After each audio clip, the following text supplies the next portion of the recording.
And now you're the finance chair of Cape Town. Yes, we have to make the difference, and I think let us talk about some of the things in the current budget. As you know, the budget has gone back for another process until the 13th of June, but we do listen to the people. But there's a lot of things within the budget for the indigent. Yeah. Hello, good day, welcome. I'm here with Alderman Moodley, a stalwart within the city of Cape Town, been around the block, been involved with politics forever and a day. Thank you for having me on. Thank you, Councillor Joseph Woodboy.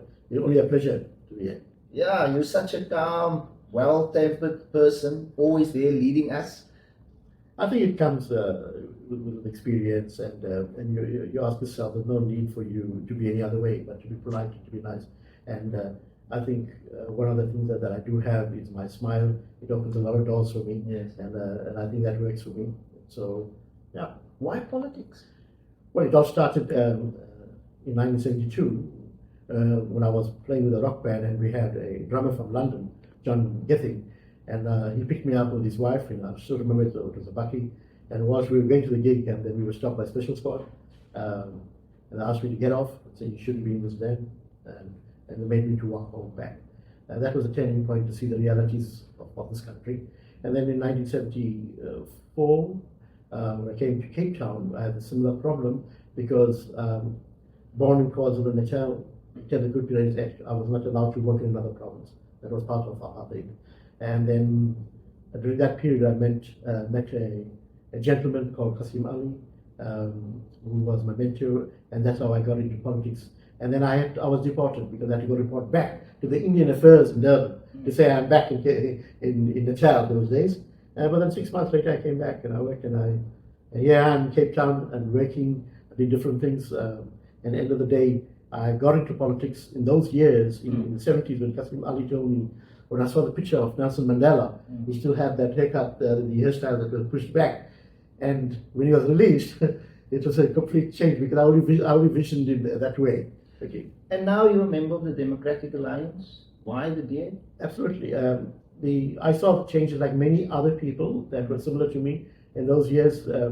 We all were part of the struggle, but the ANC went a completely different route, and we can see where they are right now. And I made up my decision at that time already. I could see they're not following what we fought for, not what the struggle was all about. At the end of the day, and I had to find a home, and the Democratic Alliance was the home for me. And I'm comfortable. It's in the DA, it encompasses every one of us, irrespective of where you come from. There's a home for everyone in the DA. Hence I joined the DA, hence I'm a councillor with the Democratic Alliance. Freedom, fairness, opportunity, diversity. Exactly. And now you're the finance chair of Cape Town.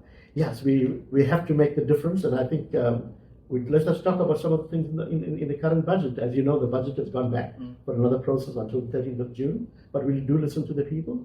But there's a lot of things within the budget for the indigent. Yeah. I mean, we budget over 4 billion rand per annum in order for our poorest of the poor. We will not pay for any services. Nice. And then you've got the band also with the pensioners running up to 27,000 rand, from 7.5 to 27,000. We will qualify for rebates on a sliding scale. So we also assisting those. And then we also move the band in terms of up to 3.5, up to 7. We're moving that even further now, beyond 10 million. 15 million, so people could have further rebates. So we are listening to the people. This is a caring city. We do listen, and we want to make a change. Yeah, and you also changed the bans for electricity tariffs and so forth. So you made the electricity a lot cheaper. Only 2% increase in the electricity tariffs in relation to the rest of the country. So there's absolutely a big, huge indigent package that you're providing. Absolutely, because at the end of the day, that we had to make some changes because the national government wanted us to ring fence services. Yeah. And before we were subsidizing, but we cannot do that any longer because we have to ring fence it. So hence we have done that. You're absolutely right, because I always tell the community when they complain about the budget, I said, did you do an asset test? Did you factor in yourself your services onto the calculator? And you'll be surprised. One of the big critics of us, I asked him, give me your details. By the way, he's going to have almost a 1% decrease. Exactly. In his rates. Yeah, so let's not jump into the bandwagon and make a big hue and cry. There's a 25-30% increase. Put it to test. Yeah. Put your own, what's your consumption, put it onto the calculator, it's updated, and it'll give you a different story. Let's do that. Alderman, what's next for you? Well, I'm here kicking, and I will still be going on, and 2026 elections are coming around, and hopefully you'll see me there again. All of the best. Thanks for having me, and thanks for always being there for us, a mentor for most young counselors like myself. May you go from strength to strength, power to power, and please keep on giving back to the city. Thank you so much, and thank you. And I wish you the same. All the best for you. Thank you very much.